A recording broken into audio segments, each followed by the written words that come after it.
Regai nitende Mwari mangwanani ano. Ndine muimbi wandinoti ndikasamuimba handinzwi zvakanaka. Mwari mumba dziri wangu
Inini tinonzi kufundise namo chonzi. Ndine mwana wangu wani musikana so beautiful. Mutema akaita seni. Hallelujah. Amen. Chipo chandakapiwa na Mwari. Saka kumba kwedu tinogara tiri tu. Inini ne mwana wangu. Mwari wakatiitira zvakanaka. Ndinoramba ndichikumbira Mwari kuti Mwari tichengete iyi semhuri. Haleluya. Nekuti ndikatarisa mumashure ndinoona nyasha. Saka vhesi yandinoti ndinomudai ndine zvandinomudira Mwari uyu nekuti ane zvaakaita mukati meupenyu. Amen. So ndibvumidzei mangwanani ano kukunyengererai kuti patatauya pasangano rino chitonzwa kuti ndatauya nemwoyo wangu neupenyu wangu. Siyana nezvaasipo but iwewe warangarirwa mangwanani ano. Waitirwa nyasa nezuro ndichiuya ndaizvibvunza mubvunzo ndikati bate Mwari waimi kundibvisa uko kundiunza kunzvimbo ino bate Mwari vane chikonzero.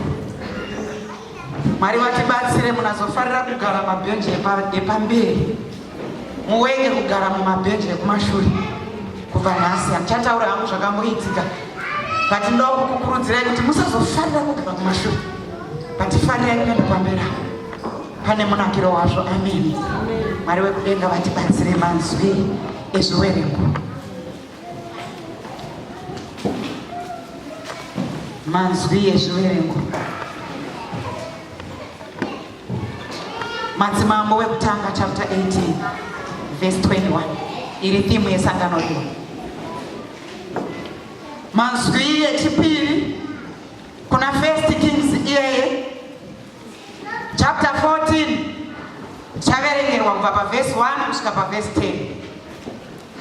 Manzwi echitatu John chapter 4 verse 16 kusvika paverse 24. Hymn yatichazoimbirwa yandichazokumbira baba Chifunde vachititangira hymn 321. 1 Kings chapter 18 verse 21. 1 Kings chapter 14 verse 1 kusvika paverse 10. John chapter 4 verse 16 to 24.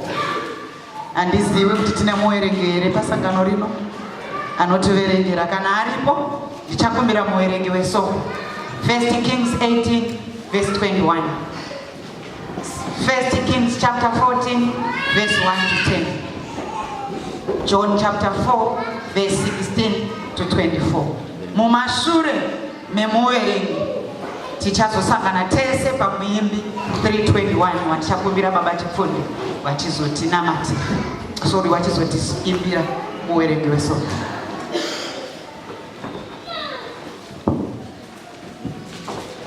First Kings chapter 18 verse 21. Zvino Elia akaswedera kuvanhu vose akati, nhai vanhu wee, ko mucharamba mune pfungwa mbiri kusvikira riniko? Kana tenzi ari iye Mwari, muteverei; asi kana Bhaari ari iye Mwari, teverai Bhaari. Asi vanhu havana neshoko rimwe chete ravakapindura. 1 Kings 8:14 verse 1 kusvika pa10. Kufa kwomwana waJerobhoamu. Zvino panguva iyoyo Abhija mwana waJerobhoamu akarwara. Jerobhoamu akati kumukadzi wake, simuka ubvise hanzu dzaunadzo ugopfeka dzimwe hanzu, urege kuzikanwa kuti ndiwe mukadzi waJerobhoamu. Unofanira kuenda kuShiro, nokuti ndiko kune muprofita Ahija, uya akandiudza kuti ndini ndichava mambo wavanhu ava. Enda nezvingwa 10 nezvingwa zviduku nechifuko chouchi kwaari. Iye achakuudza nezvomwana kuti zvichafamba sei. Mukadzi waJerobhoamu akaita saizvozvo.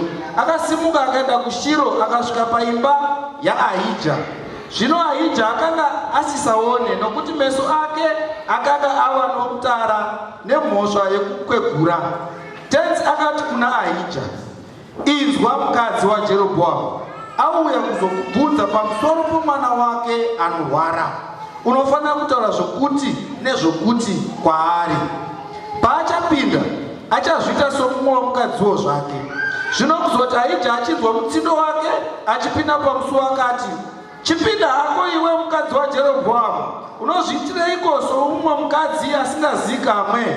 Nokuti ndaudzwa nyaya yako yakaoma kwazvo. Enda unoudza Jerobhoamu kuti, zvanzi natenzi Mwari waIsraeri, ndakakukudza pakati pevanhu ndikakuita mutungamiri vaIsraeri, ndakakamura ushe paimba yaDhavhidhi ndikakupai iwe. Asi iwe hauna kuita saDhavhidhi muranda wangu, aichengeta mirayiro yangu, akafamba munzira dzangu nomwoyo wake wose, achiita zvinhu zvakanaka zvoga pameso angu. Asi iwe wakaita zvinhu zvakaipa kukunda vose vanhu vakakutungamirira. Wakandirasira seri kwomusana wako. Naizvozvo chinzwa, ndichaitira imba yaJerobhoamu zvinhu zvakaipa. Ndichaparadza vanhurume veimba yaJerobhoamu vose muIsraeri. Handizosiyi kunyange noumwe wose. Ndichatsvaira imba yose yaJerobhoamu chose sokukuyiwa dovi kusvikira kusisina chinhu chinosara. John chapter 4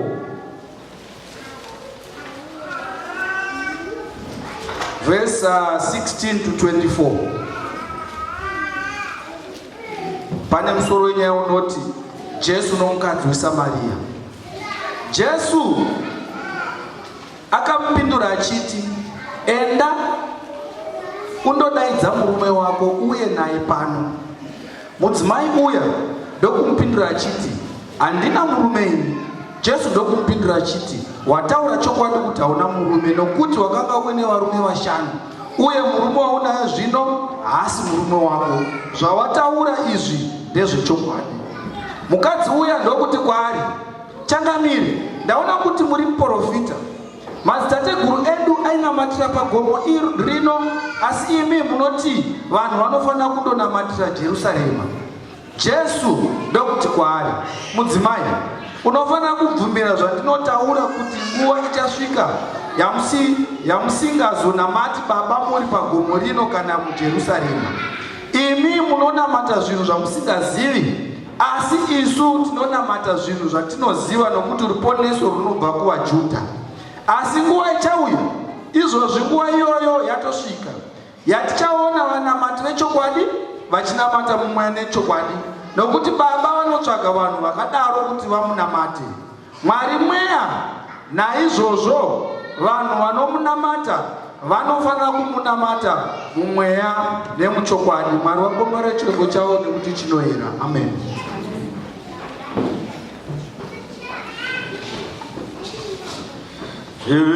Pano Baba,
nekuimba kwakanaka. Timu yesangano rino iri kuti nhai weduwe, ko mucharamba muine pfungwa mbiri kusvikira riniko? Kana tenzi ari iye Mwari, mutevere. Asi kana Bhaari ari iye Mwari, teverai Bhaari. Asi vanhu vese havana nesoko rimwe chete ravakapindura. Haleluya. Mucharamba muine pfungwa mbiri kusvikira riniko? Mucharamba muine pfungwa makore nemazuva, tirimo muchechi, tirimo muchibvuyi, tirimo muruwadzano, kusvikira riniko tiine pfungwa mbiri? Kusvika rini hama dzangu tiine pfungwa mbiri? Kubva kana Mwari variwo tenzi, ngativateere. Kuti Bhaari ariye, kubva teerai Bhaari. Haleluya. Mwari wekudenga vatibatsire. Timu yandoda kusimudza ndeyekuti Mwari vanoziva uye Mwari wanoona. Nichengete Baba ese ya makore, tinoda kuzosvika uno.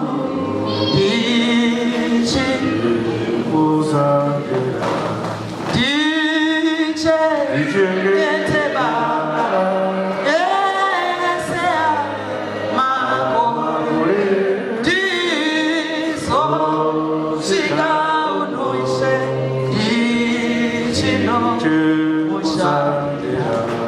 Dauya avo, dauya Baba, dauya Baba, dauya Jesu, dauya. 1987 ndakarwara. Ndarwara kudaro, ndaigara nambuya wangu. Ndarwara, handichakwanisi kuenda kuchikoro, handichakwanisi kufamba. Mbuya ndobva kuti ina handichakwanisi kugara newe. Tobva ndaendeswa kumusha kwedu.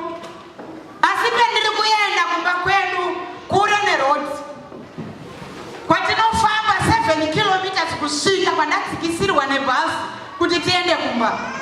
Ndiri kutaura kumusha kwakasiyana nekwenyu, asi ndiri kutaura kumusha kwekuti pamwe pacho kuti mubve pamadzika kuenda kumba munoenda nemusana. Taenda kumusha todzika basi, handigoni kufamba makumbo, ndavemheta makumbo, handigoni, ndinoita zvekukambaira kuti ndibve pane imwe nzvimbo ndiende pane imwe nzvimbo. Haleluya. Ndoda kutaura nenyaya yekuti Mwari vanoziva vadikani. Ndadzikiswa pabhasi stop, handigoni kufamba kuenda, but sisi wangu first born yekumba kwedu vanogara padyo nerodhi. Mbuya ondisiya pabhasi stop, womhanya pasisi wangu, ndauya nemunin'ina wako asi haasi kugona kufamba. Baba mukuru wangu nasisi wangu vanouya nebhara, ndobva ndaiswa mubhara kudhiraivha bhara 7 kilometers kuti tisvike kumba kwedu. Nichengete Baba ese ya makore, tinoda kuzosvika ichino.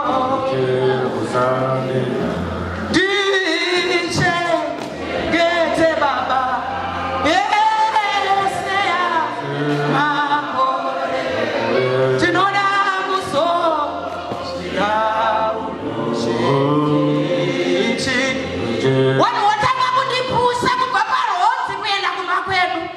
Tosvika, baba vangu vanoshamiswa kuti chirudzii, mwana ari mubhara, handigoni kufamba. Ndodzikiswa ndogariswa panze. Pamba pedu pagomo pakazara matombo, paunogwesa kana kuti paunokambaira mumatombo. Haleluya. Ndinotsvetwa muya wobvunzwa chini, wakati paholidhe apo ndakati vana vese vaende kuholidhe kumarondera. atogera anosvika kumba oti makumbo angu ari kundirwadza. Ndikaitawo pfungwa dzekuti sinzi aswera ari mubhazi nekutirapira zvichida makumbo kuramba akagara mubhazi, but hazvina kuzoita zvakanaka. Nanhasi haasi kugona kufamba. Baba wakati zvakanaka. Baba wangu wakambonamata chechi yemuchakati kukadoma, waitozikana nezita rekuti wawoye wachiimba mukuya musekete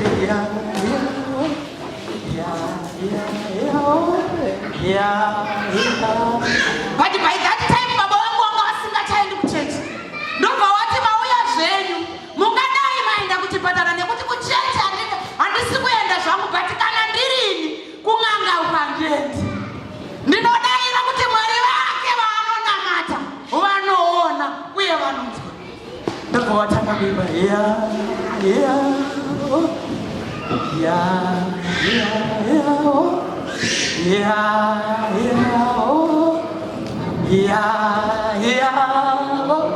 otadaidzira mambo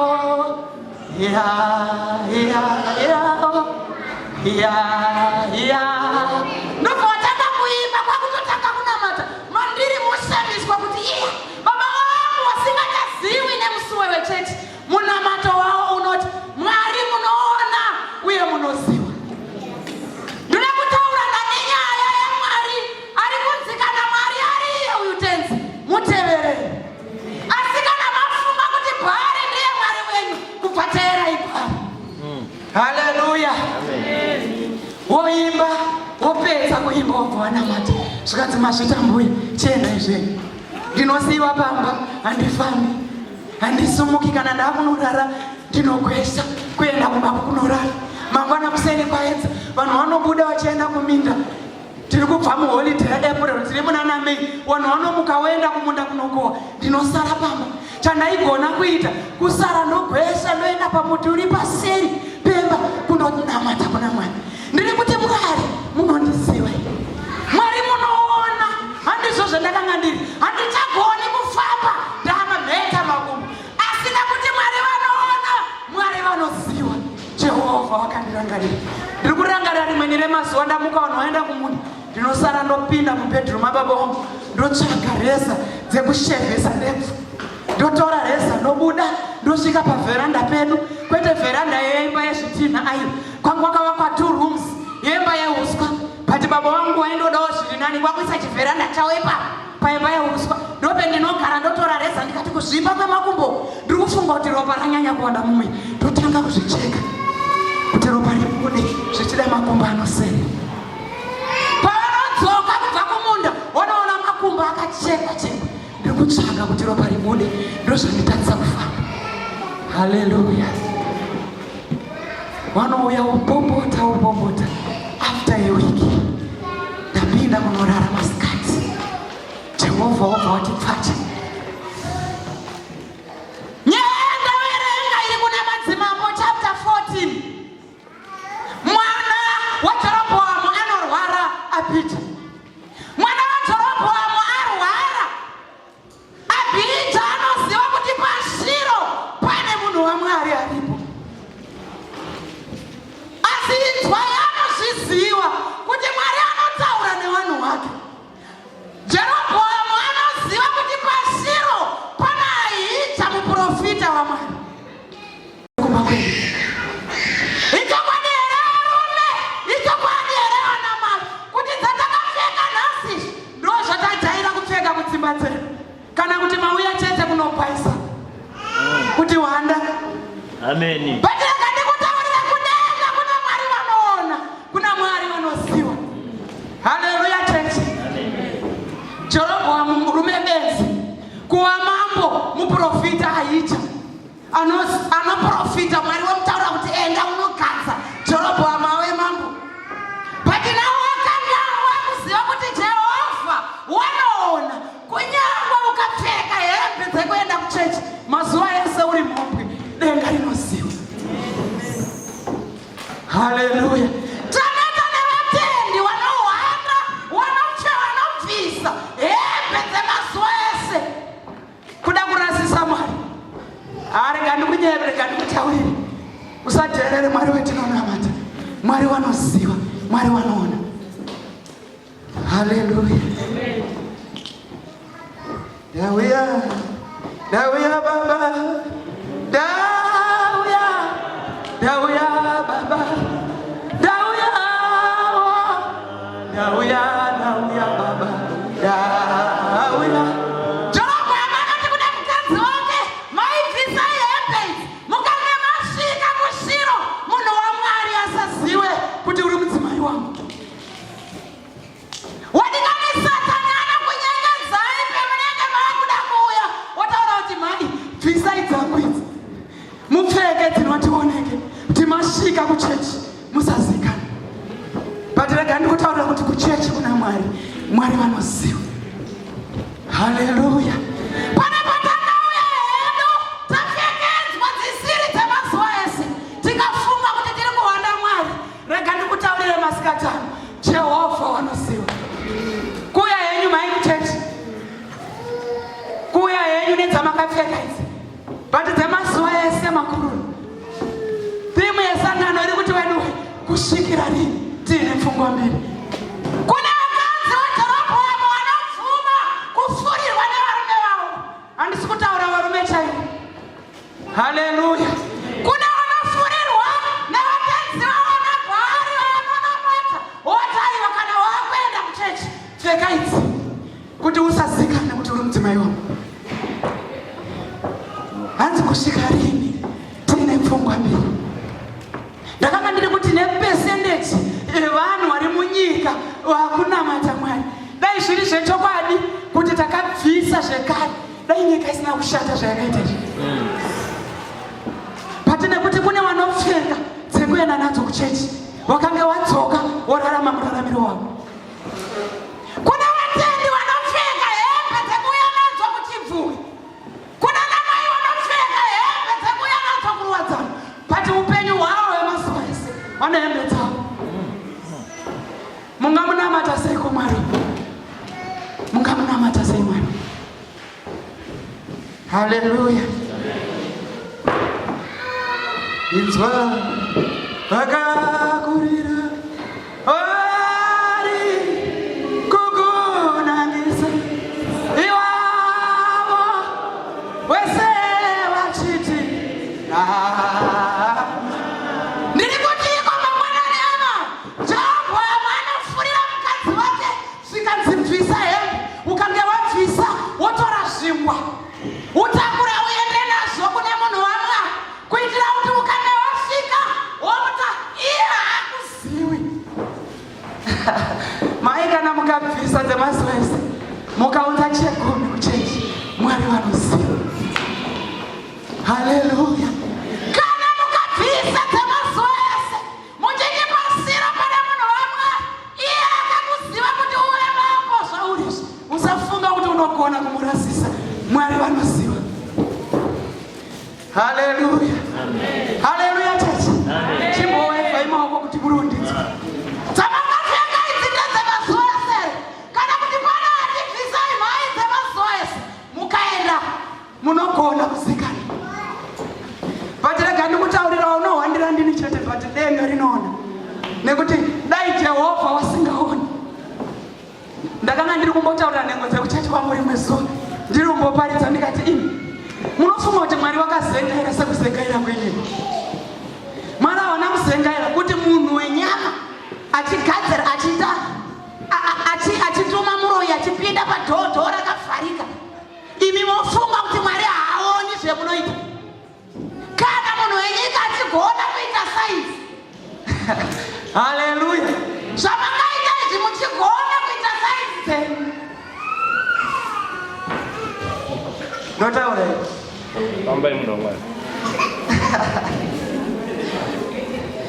kana zvamangaita izvi mhai vakanditarisa, muchigona kuita saizi dzenyu dzekubvisa chibereko pane munhu akagara muchechi achitaura kuti ndiri kuda chibereko changu chakanyorwa namai mhingi.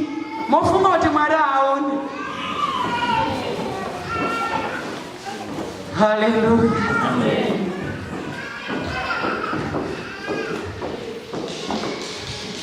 Zva anoona. Wamunogona kuhwana ndiwo ari muno.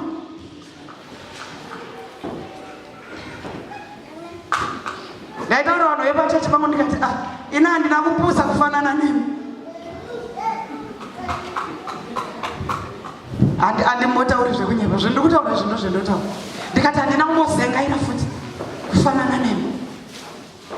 Nekuti hamunofunga kuti haoni. Ndiye anoona kudarika wamunofunga kuti anoona. Haleluya. Nekuti saidzi dzemunhu dzinounza dzinopinda mubhedhurumeni mai makarara. Musingambozive achiita zvese. Monditaura kuti Mwari wangu haoni munopenga. Haleluya. Jeroboamu anofurira mukadzi wake. Bvisa hembe wotakura zvingwa uende kuShiro. Mukadzi waJerobhoamu benzi robvisawo hembe robva rati dzimwe kati kupfeka murodzi kuenda kuShiro.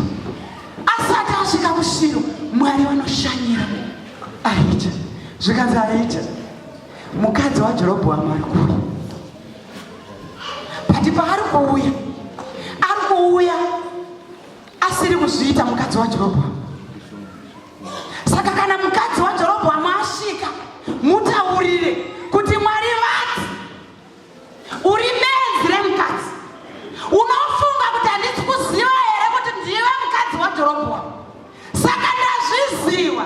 Chienda unotaurira Jerobhoamu kuti ndichaparadza varume vese verudzi rwekwake. Mwari wabva vataura naAhija. Mukadzi waJerobhoamu asati asvika, mukadzi waJerobhoamu akatakura zvingwa kuenda nazvo kumunhu waMwari paShiro. Ndauya baba, ndauya baba, ndauya baba, ndauya baba, ndauya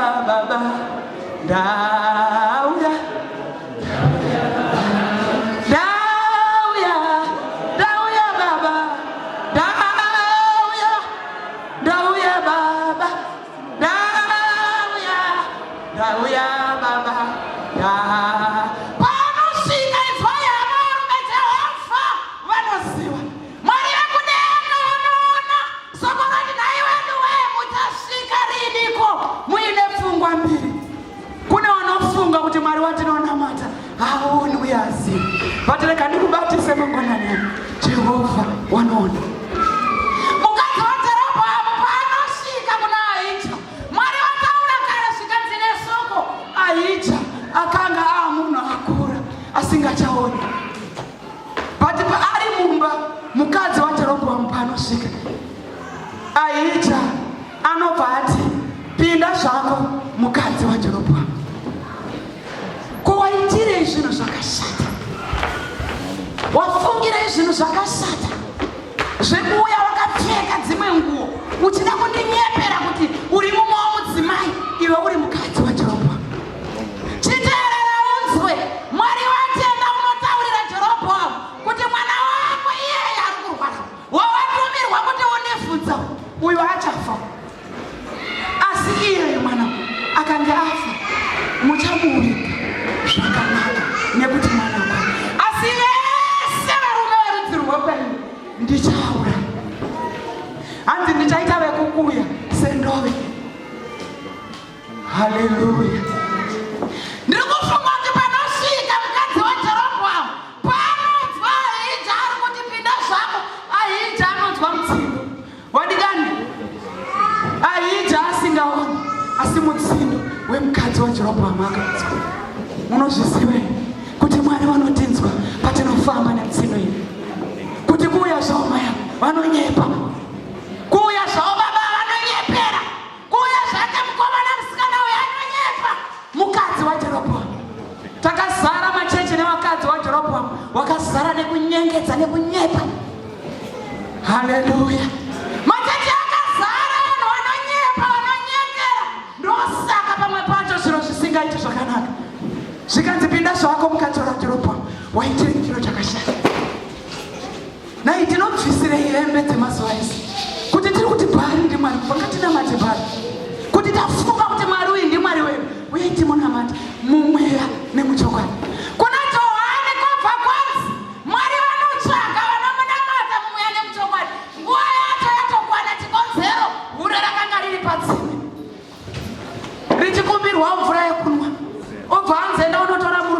handina murume. Zvikadzi naJesu wataura chokwadi.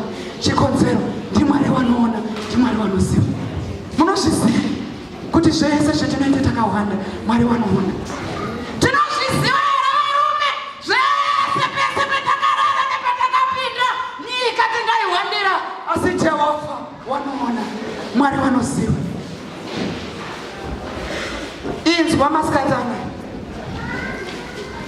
soko rinotipinda zvako. Handingakudzosi nekuti watumwa nemurume wako, asi inzwa mashoko andiri kukutaurira. Enda unotaurira murume wako kuti muri kuparara mese. Ndoda kuti uende kunotaurira iye paari akutuma, akubvisisa dzaka dzemazuva ese, achiti enda unonamata Mwari.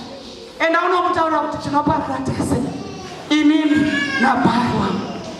But kana Mwari uyu watinonamata anotaurira Ahija kuti mukadzi waJerobhoamu ari kuuya, tikamunamata tinoitirwa zvakanaka. Haleluya. Ndezvechokwadi here vanamai zvamakapfeka izvi?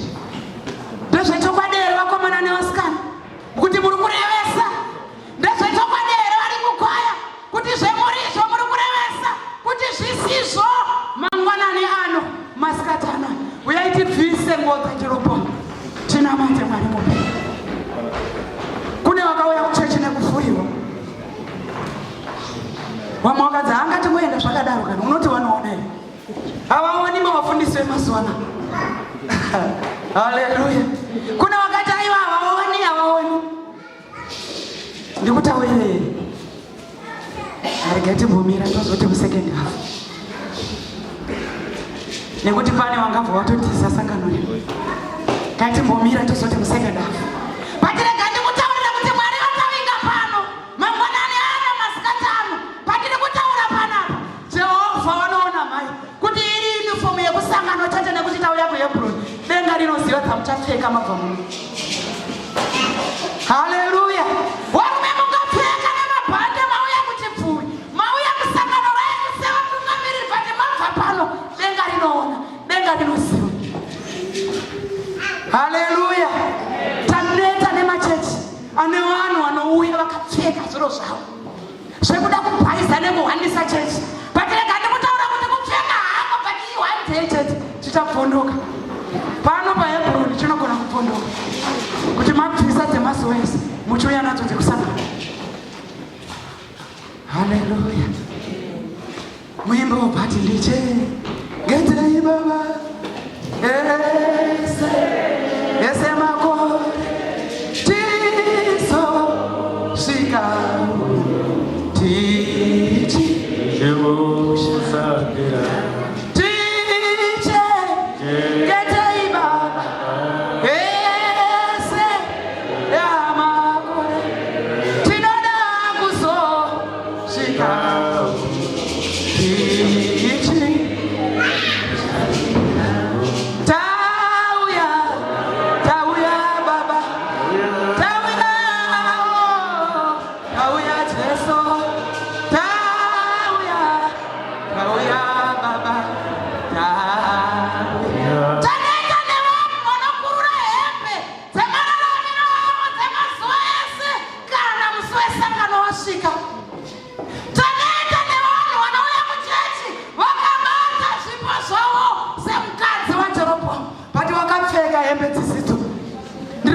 sangano rino revapfuri ratagadzirirwa kuti wada kubvisa hembe dzabhari ibva wabvisa. Pati kuti vafunga kuti zvakanaka kunamata Mwari uyo hembe dzavabvisa pamunamata. Patirega ndikutaura kuti Jehovha watinonamata anoziva. Pananga ndiri kutaura kuti ndarwara ndapinda mumba masikati ndakarara vanhu vaenda kumunda vaive munamato wangu ndevekuti mazuva ese Jehovha munondiziva. Jehovha munondiziva. Ndinazvo Mwari zvandakararama munaizvo asi nekuti muri Mwari munondiziva. Mwari vachibva wapinda mumba mubvunzo wavo unoda kuti ndikuite sei? Unoda kuti ndikuite. Ndikati wanaiwo makumbo angu ndinorwara ndirapeiwo Mwari ndirapeiwo. Chandakaziva ndechekuti Jehovha vari kudenga vakaona. Jehovha vari kudenga vakaona. Wazviona vakaziva kuti pane pane miti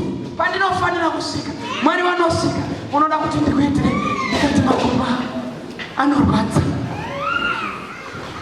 Muimbi wandakanziimba ndiMwari mubatsiri. Zvikanziimba mu46 ndobva ndaimba Mwari mubatsiri. Vhesi yandakanzidzokorora zvese zvisati zvasikwa magomo nepasi imini makanga mangu. Ndikaidzokorora 7 times. Ndakaimba ndikanzidzokorora ndikaimba kusvika ndasvika 7 times. Ndi 7 means complete. Ndapedza kuimba kechi7 Mwari wakabata makumbo angu.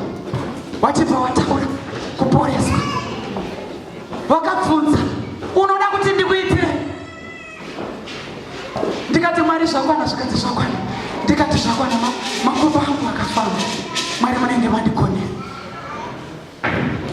2 minutes munhu ataura nena ndichamuona. Ndobva ndasara kuzvibvunza kuti chii chamboitika. Chii? Ndope ndinoda kuti ndigweshe. Panoda kuti ndigweshe ndonzwa kuti gumbo rangu rinenge riri kuvhurika kuti ndidai. Kwakubata madziro emba. Kubuda padhoo. Vanhu vari kumunda ndiri ndega. Tanga kuexercise kubuda padhoo yemakumbo. Ndichiti ndini kufamba. Ndobuda. Pandinoda kuti ndibude mumba ndobva ndadonhera padhoo. Ndikati regai ndigweshe. Pandinoda kukambaira ndonzwa kuti gumbo rangu ratwasanuka. Ndobva ndati ndabuda padhoo ndobata madziro ndichitendera. Zvese zvasikwa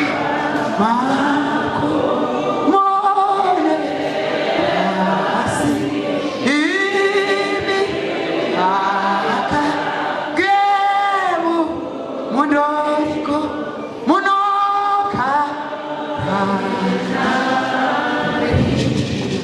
zvese zvisatizwa zvasikwa makomone pasiwo imimi makagemu mundoriko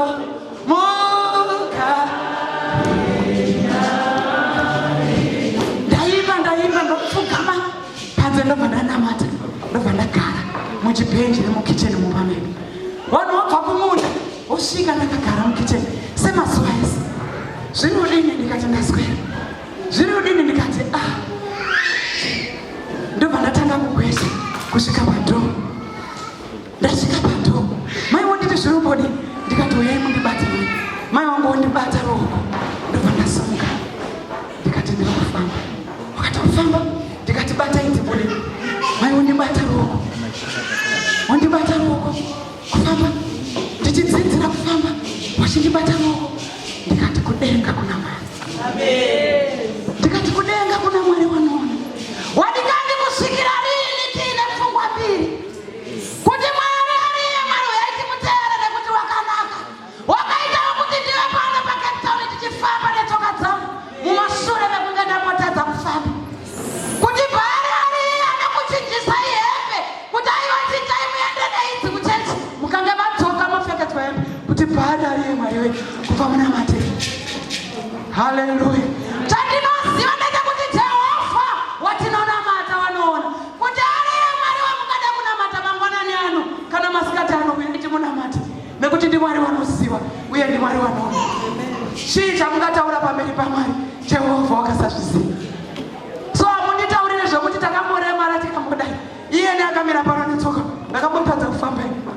April, May, June, July, August ndakazotanga kuenda kuchikoro muna September. Kubva muna April ndisikafamba kusvika muna August. 2 weeks before opening ndope ndinotanga kufamba. Ndaienda kuchikoro zvikoro zvavhurwa. Vamwe vachindisiya vachienda semunhu anga agara asikafamba. Vati ndipinze mugiraundi kuneso ndokusiya imesi. Haleluya. Kumhanya mutseko. Wafundisi vekudunhu kwedu vanozva tikaenda kuretreat tinoita maexercise. Hapana anondisiya murondi kumhanya. Saka vamwe unobva vanhu vachiti ane kabhoti kadiki isu tinoremerwa nemiri. Totaura vati enda kuna Mwari. Handi nyaya yebhoti but Mwari wakazviitira kuti mbiri yawo ionekwe. Haleluya. Soko kuti wadikani kusvikira rini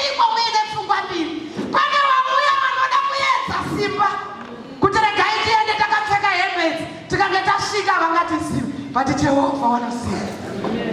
Pane vanauya kusangana, pane vatouya vatari gaitibona uzva kuti kune vakakokwa. Rega ndikubatise.com netsoka dzangu ndakambomira panapa ndakamboita makumbo but kudenga kuna Mwari.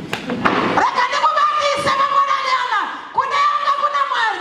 Vanoti zvako zvekungochinja hembe siyana nazvo.